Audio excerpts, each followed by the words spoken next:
할렐루야. 할렐루야. 우리 예배를 시작하면서 찬양을 인도해 주신 우리 찬양팀 너무나 많이 수고했죠? 날로 발전해가는 모습 너무나도 감사합니다. 네. 칭찬 많이 해주세요. 우리 청년들 이 불금에 나와서 하나님 앞에 예배하는 청년들 칭찬 많이 해주셔야 됩니다. 정말로. 예. 자, 우리 옆에 있는 분들과 서로 문안하겠습니다. 주님의 이름으로 사랑하고 축복합니다.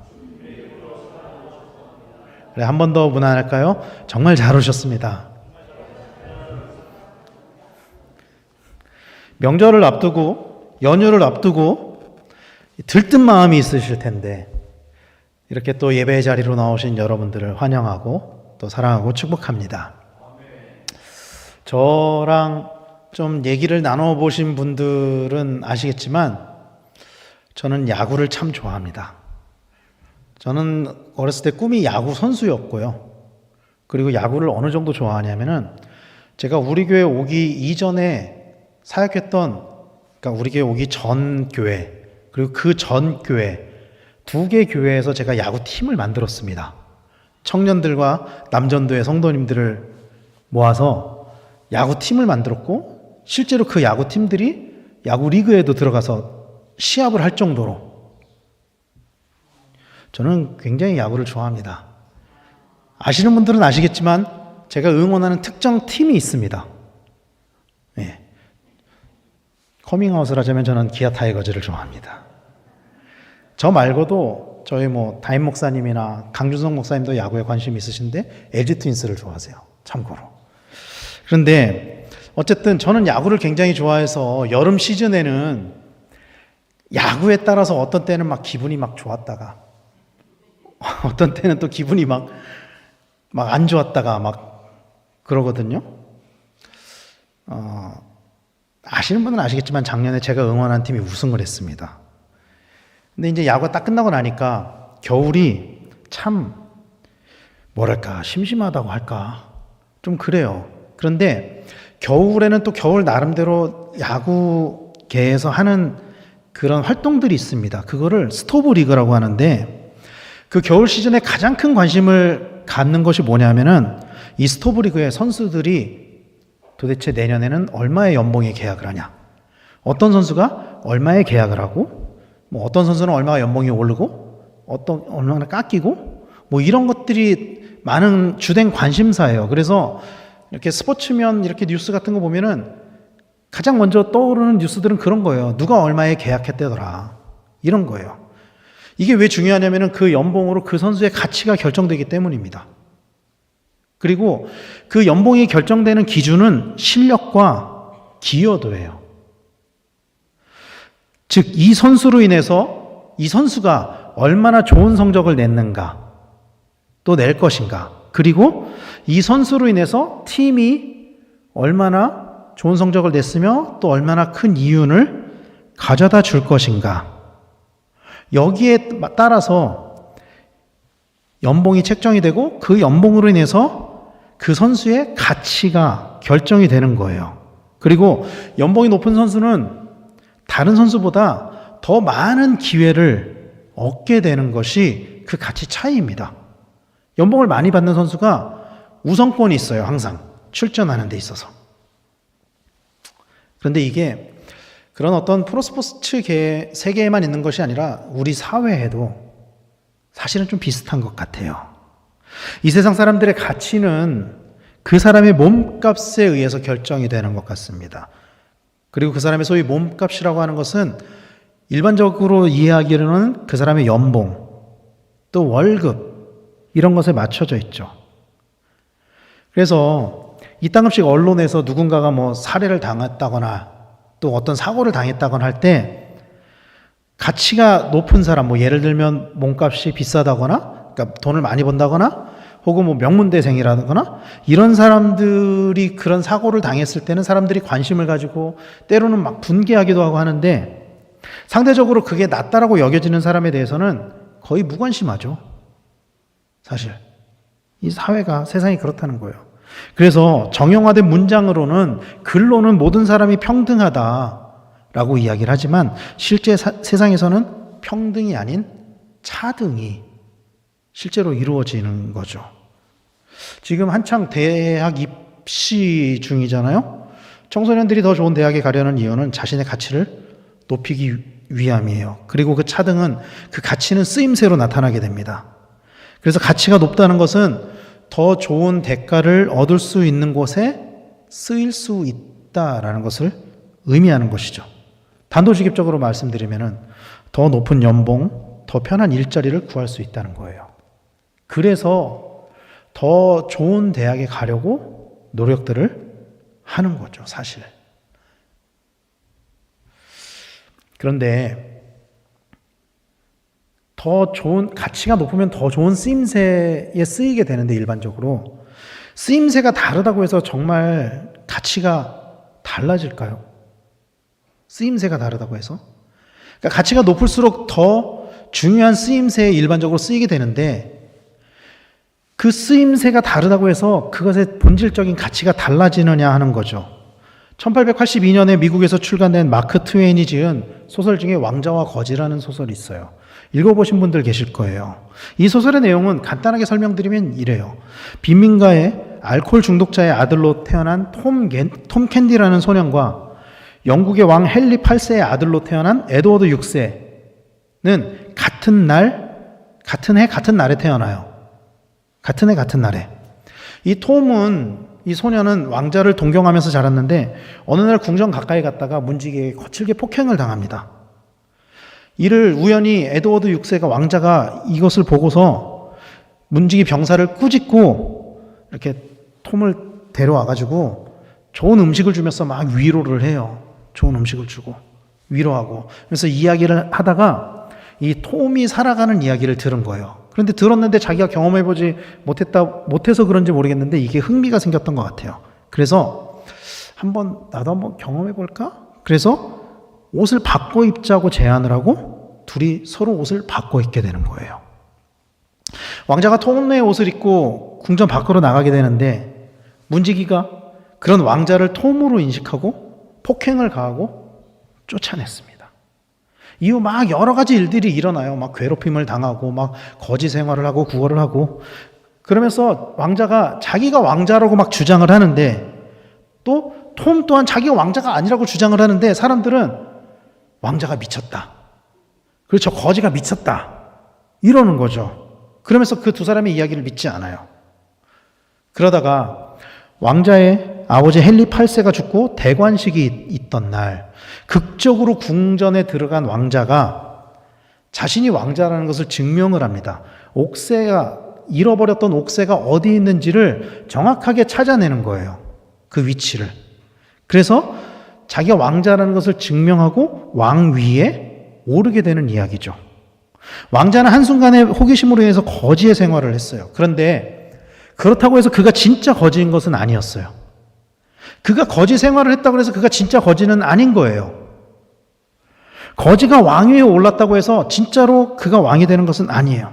그들이 가지고 있는 진짜 가치는 그들이 입은 옷으로, 그들이 처한 환경으로 이루어지는 것이 아닙니다. 그 사람 자체로 가치를 지니는 것이죠. 왕의 아들이기 때문에 왕자로서의 가치를 가지고 있는 거예요. 그가 비록 남루한 옷을 입고 거지 생활을 했다고 해도 그는 왕자인 거예요. 그래도 이것이 그가 가지고 있는 가치인 거예요. 제가 오늘 말씀을 준비하면서 이런 상상을 해봤어요.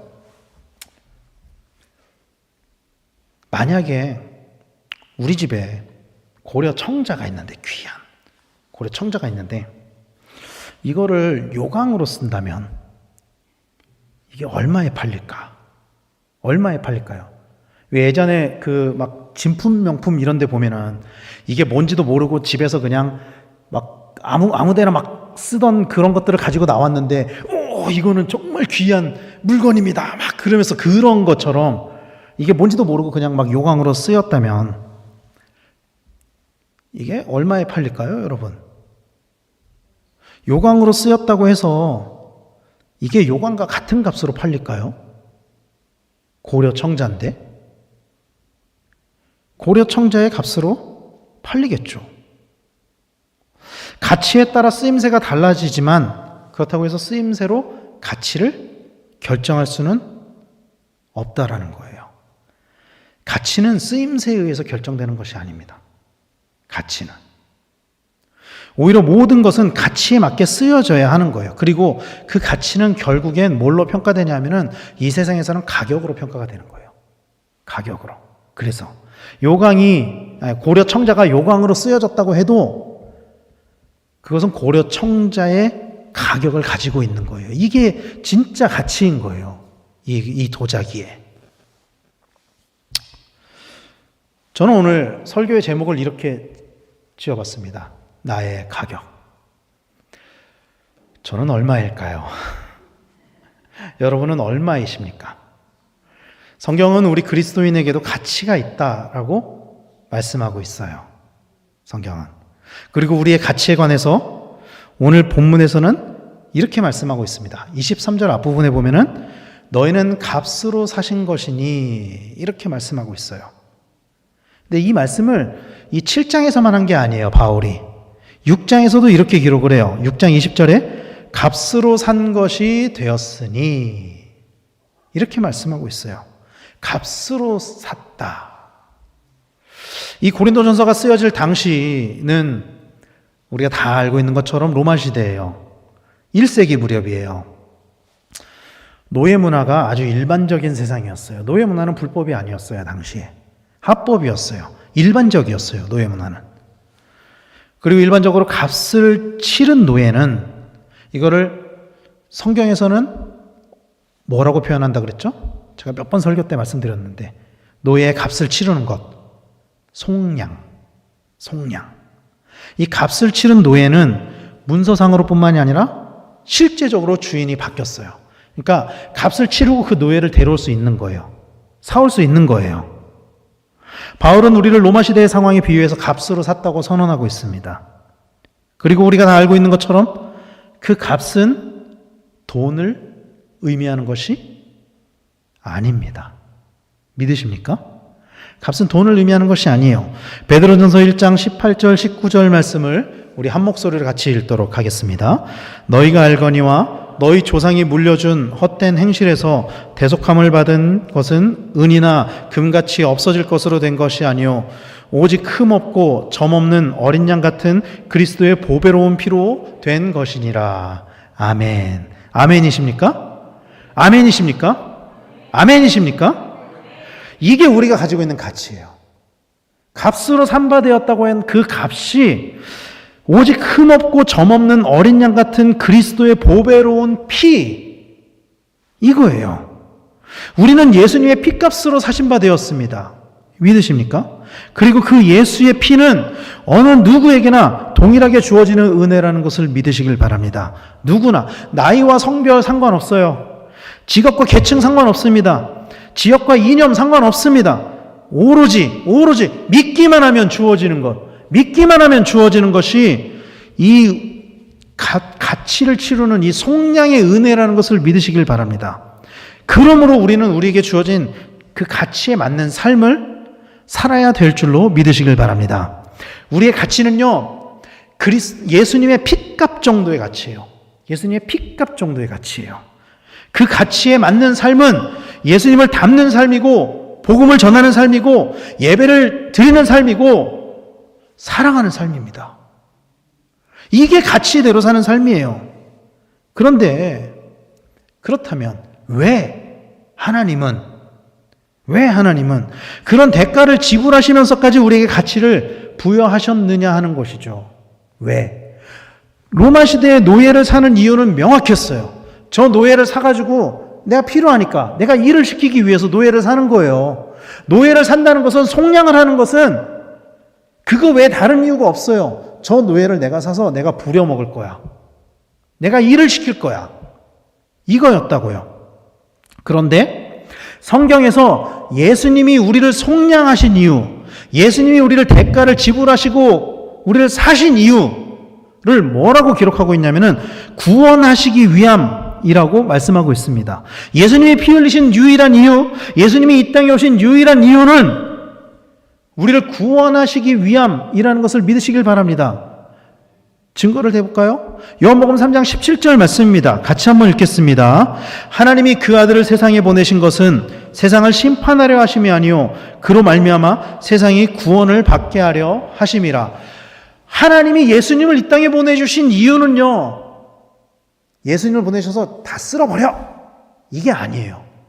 이게 아니고 할 수만 있다면 모든 사람을 다 구원하기 위해서, 세상이 구원을 받게 하기 위해서 이 땅에 보내주셨다라는 거예요. 이 세상에 있는 모든 사람들은 누구나 구원을 얻을 수 있고 누구나 예수님의 핏값 정도의 가치를 가질 수 있습니다. 믿기만 한다면. 그러나 모든 사람이 다 그 가치를 가지고 살아가는 것은 아니죠. 심지어는 교회를 다닌다고 해서 그 가치가 주어지는 것은 아닌 것 같습니다. 안타깝게도.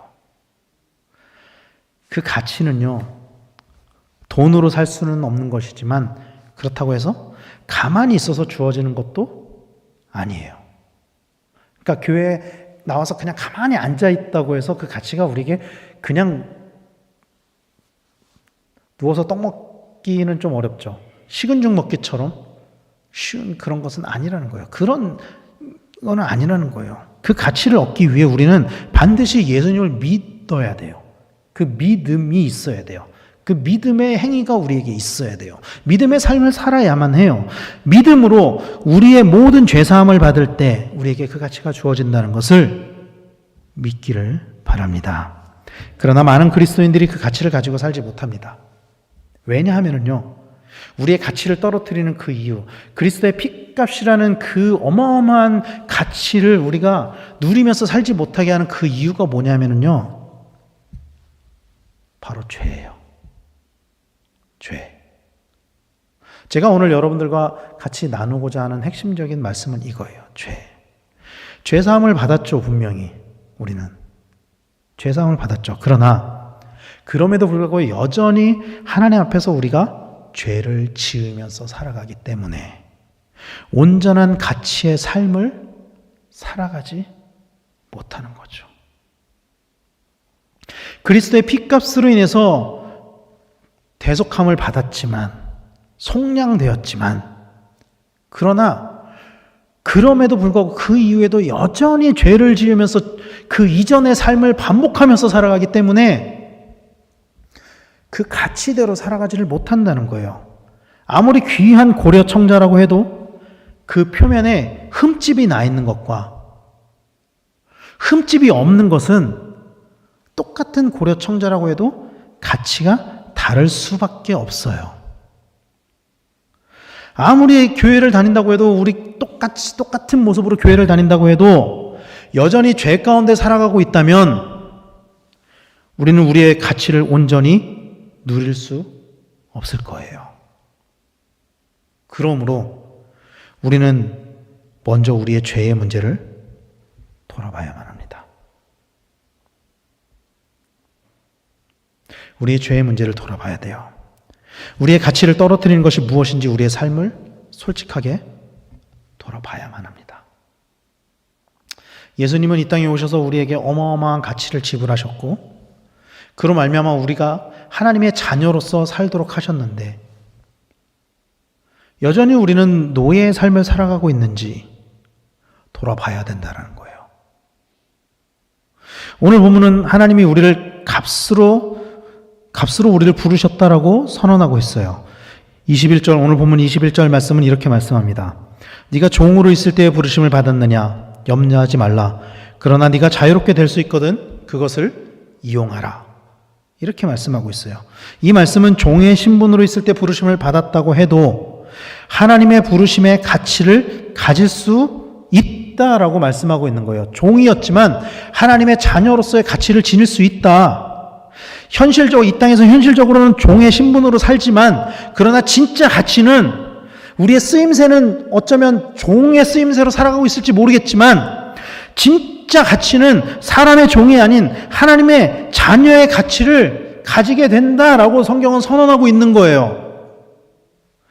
23절, 24절 말씀은 이렇게 말씀하고 있습니다.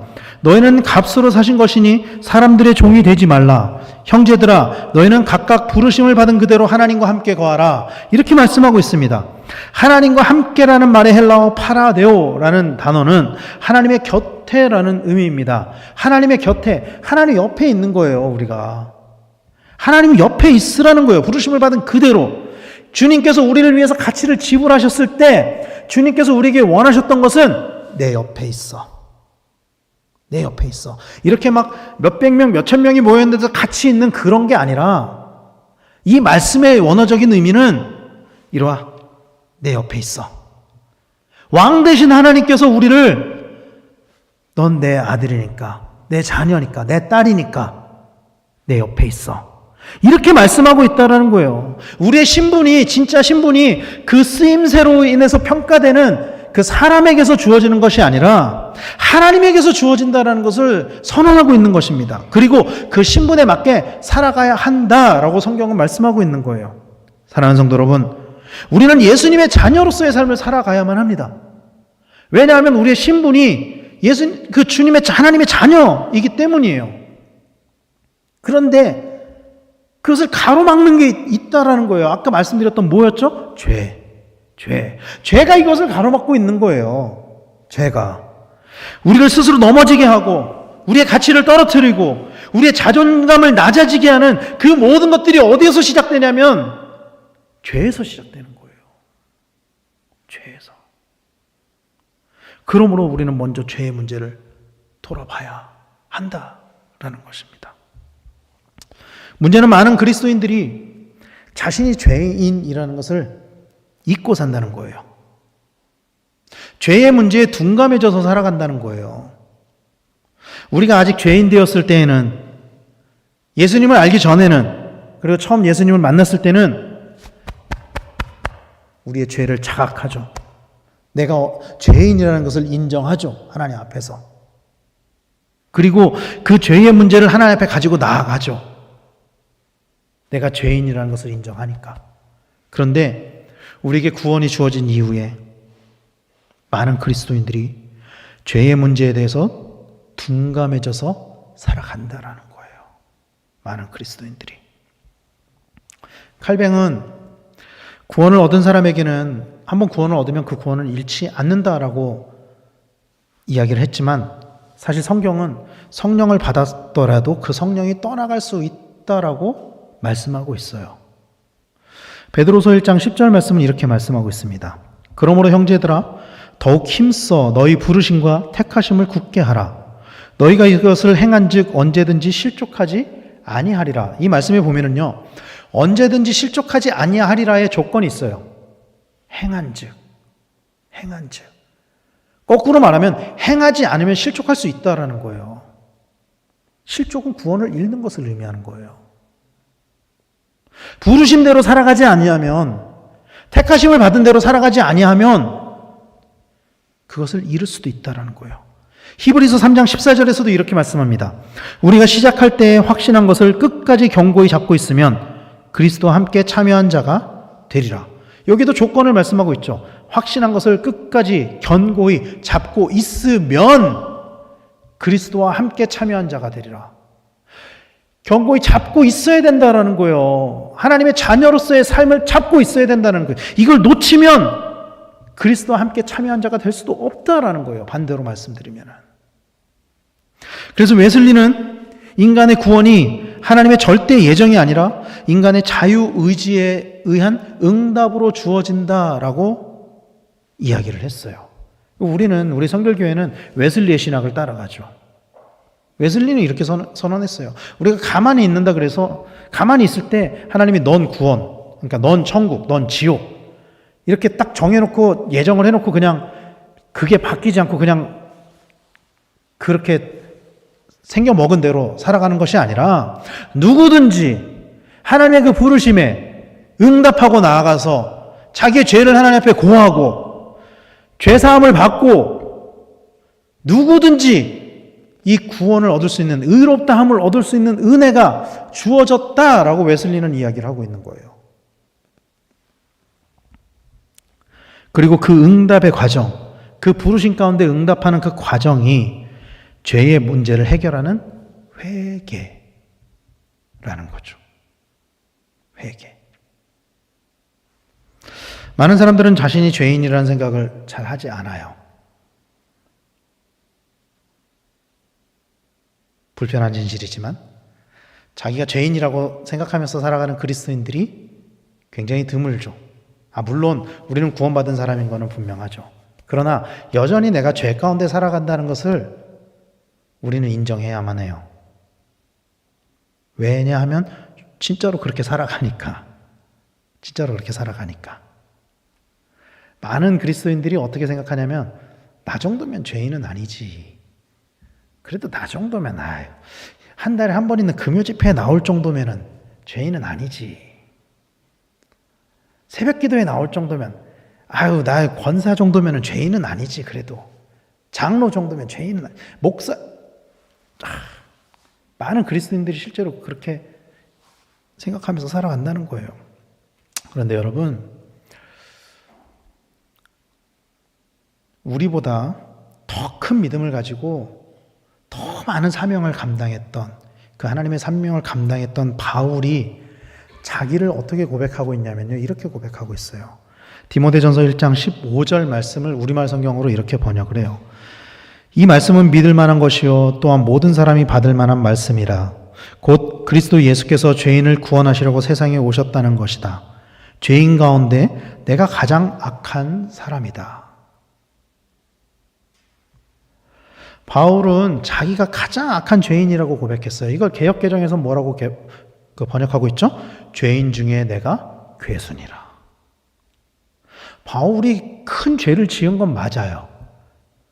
바울이 예수님을 만나기 전에 바울은 죄인 중에 괴수였던 거 확실해요. 두목이었어요, 죄인 중에. 그런데 바울이 예수님을 믿고 그가 회개하고 철저하게 처절하게 회개하고 그의 삶을 돌이켰을 때 누구도 그에게 죄인이라고 말할 수 없어요.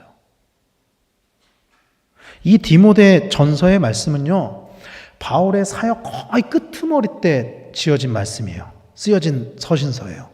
그러니까 바울이 이제 막 예수님 만나서 회개가 덜 된 상태로 이렇게 막 그런 상태로 쓴 게 아니라 정말 사역을 한 30년 정도를 열심히 진짜 나의 달려갈 길을 다 가고 막 열심히 막 죄를 짓지 않으려고 처절하게 싸우고 심지어 결혼도 하지 않고 막 절제해가면서 오직 사명에만 충실하면서 살았는데 결국 자기 자신의 삶을 회고하면서 뭐라고 이야기하냐면은 나는 죄인 중에 괴수로다. 그 바울조차도 자기가 죄인이라는 것을 고백했어요. 그리고 바울이 뭐라고 선언했냐면요, 그 누구도 죄에서 자유롭지 않다라고 선언해요. 로마서 3장 23절 말씀입니다. 같이 읽겠습니다. 모든 사람이 죄를 범하였음에 하나님의 영광에 이르지 못하더니 라고 하면서 모든 사람이 죄를 범하였다라고 말씀을 하고 있어요. 그런데 바울이 로마서 3장 23절 말씀에서 모든 사람이 죄인이다라고 선언하면서 거기서 끝나지 않아요. 그 죄의 해결에 관한 말씀을 바로 이어서 24절에서 이렇게 선언하고 있어요. 같이 읽겠습니다. 그리스도 예수 안에 있는 속량으로 말미암아 하나님의 은혜로 값없이 의롭다 하심을 얻은 자 되었느니라. 아멘. 그리스도 예수 안에 있는 속량으로 말미암아 의롭다 하심을 얻었다. 속량이란 단어가 나오죠, 여기에. 핏값으로 사신 바 되어서 의롭다 하심을 얻었다. 구원이 우리에게 주어졌다. 바울은 그렇게 선언하고 있는 거예요. 그리고 자기가 먼저 그 구원을 얻었죠. 그런데 그럼에도 불구하고 자기에게 구원의 확신이 있고 디모데 후서에 보면은 자기에게 면류관이 예비되어 있다라고 선언을 하잖아요. 그런데 그럼에도 불구하고 바울은 뭐라고 고백하냐면 내가 죄인 중에 괴수다. 이렇게 고백하는 거거든요. 성경을 통틀어서 하나님이 가장 사랑했던 사람, 하나님의 마음에 가장 합했던 사람 누구죠? 다윗이죠. 다윗을 성경에서는 하나님의 마음에 합한 자라고 기록을 해요. 그런데 다윗이 하나님의 마음에 합한 사람이 될 수 있었던 것은 그가 죄를 짓지 않았기 때문이 아니에요. 다윗이 죄를 짓지 않았기 때문에, 그러니까 다윗에게 죄가 없어서 하나님의 마음에 합한 자가 된 게 아니에요. 바울은 우리가 알고 있는 것처럼 어마어마한 범죄를 저질렀어요. 간음을 했죠. 그리고 그 여자의 남편을 죽였죠.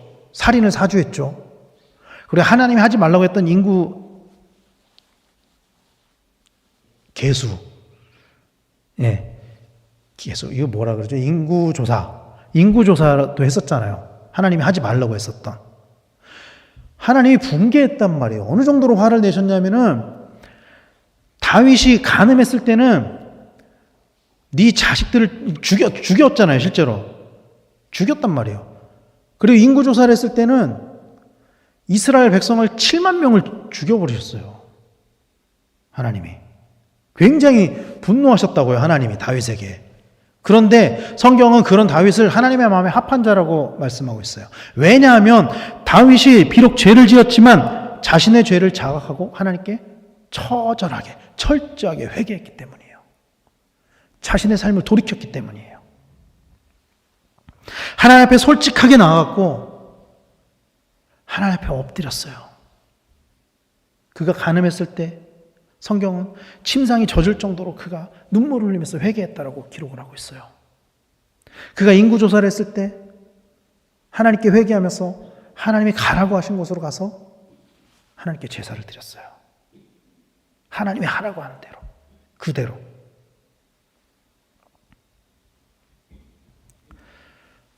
바울이나 다윗과 같은 사람도 자기가 죄인이라는 것을 처절하게, 뼈저리게 기억했는데, 그러나 우리는 회개하지 않습니다. 많은 그리스도인들은 회개하지 않아요. 죄 가운데 살아간다는 것을 기억하지 않아요. 물론 이렇게 말씀을 통해서 한 번씩 이렇게 언급을 하고 짚으면은 그래, 그렇지, 내가 죄 가운데 살아갔지 라고 생각은 하지만 평소에 죄 가운데 살아가면서 그게 죄라는 것, 내가 죄 가운데 있다는 것을 인식하지 않을 때가 아주 많아요.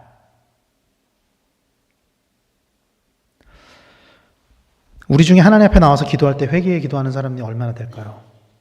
여러분들 나와서 기도할 때 하나님 앞에 여러분의 죄의 문제를 놓고서 기도하십니까? 많은 사람들은 나의 죄를 돌아보지 않아요. 회개하지 않아요. 왜냐하면 우리의 초점이 구원에 있지 않기 때문이에요. 우리의 초점이 나의 죄의 문제, 영원한 삶, 하나님 나라에 있지 않고 이 세상,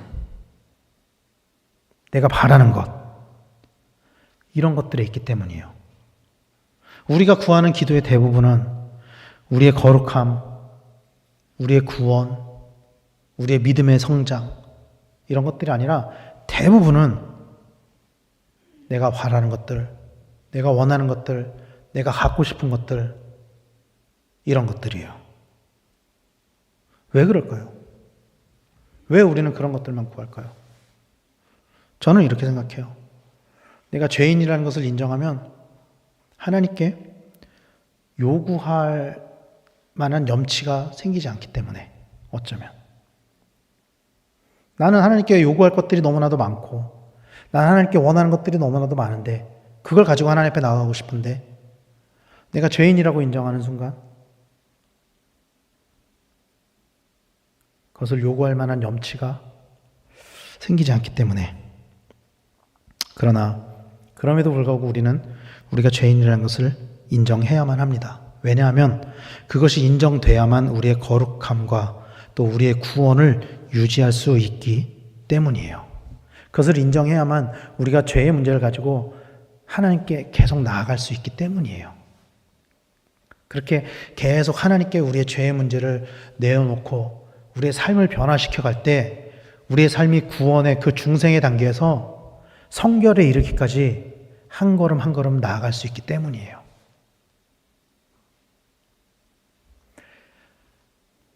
그런데 그 전에 더 중요한 게 있어요. 우리의 죄를 해결하는 것도 중요한데 우리는 그 전에 죄에서 멀어져야 돼요. 죄를 짓지 않도록 노력해야 돼요. 짓고 나서 회개하는 것도 중요하지만 죄를 짓지 않도록 노력해야 돼요. 우리가 죄라고 여기지 않는 것들 중에도 많은 것들이 우리를 죄의 유혹에 빠지게 만듭니다. 이런 일들이 왜 생기냐면요. 죄의 기준을 나에게 두고 있기 때문이에요. 내가 생각할 때 이 정도는 괜찮아. 내가 생각할 때 이건 죄가 아닌 것 같아. 그 기준이 나한테 있기 때문이에요. 말씀 가운데는 하나님께서는 분명히 이것이 기뻐하지 않는 일임에도 불구하고 그것이 내 안에서 합리화되고 그것이 내 안에서는 죄가 아닌 것으로 포장되어지기 때문에 우리는 너무나도 쉽게 죄의 유혹에 빠지게 되는 거죠. 내가 스스로 판단해서 괜찮다고 여기던 것들을 멈춰야만 합니다. 멈춰야 해요. 그 기준을 나한테 두면 어떤 일이 생기는지 아세요? 아담과 같은 일이 생겨요.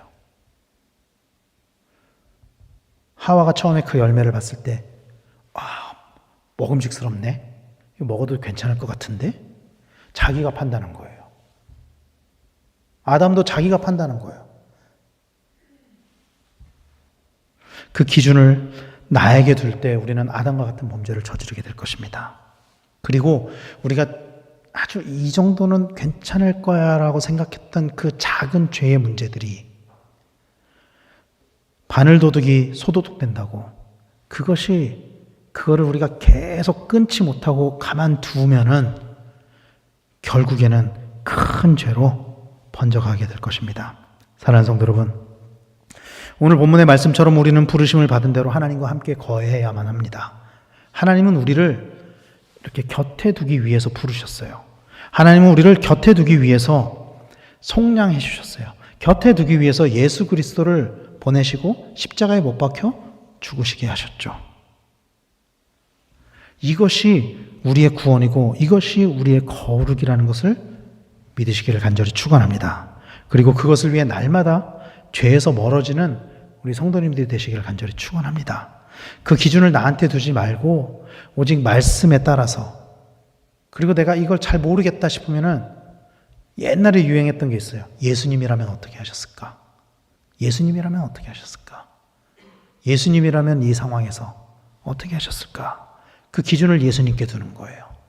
그러면서 날마다 죄에서 멀어지는 성도님들이 되시기를 간절히 축원합니다. 왜냐하면 우리는 그 예수님의 피값으로 사신 바 되었기 때문이에요. 그리고 그 피값대로 부르심을 받은 바 되었기 때문입니다.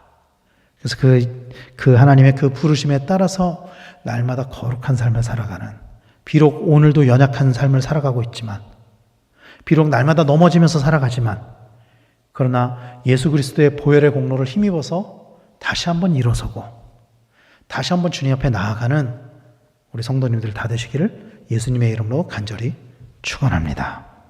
이 시간 우리 함께 찬양하면서 기도하기를 소원합니다.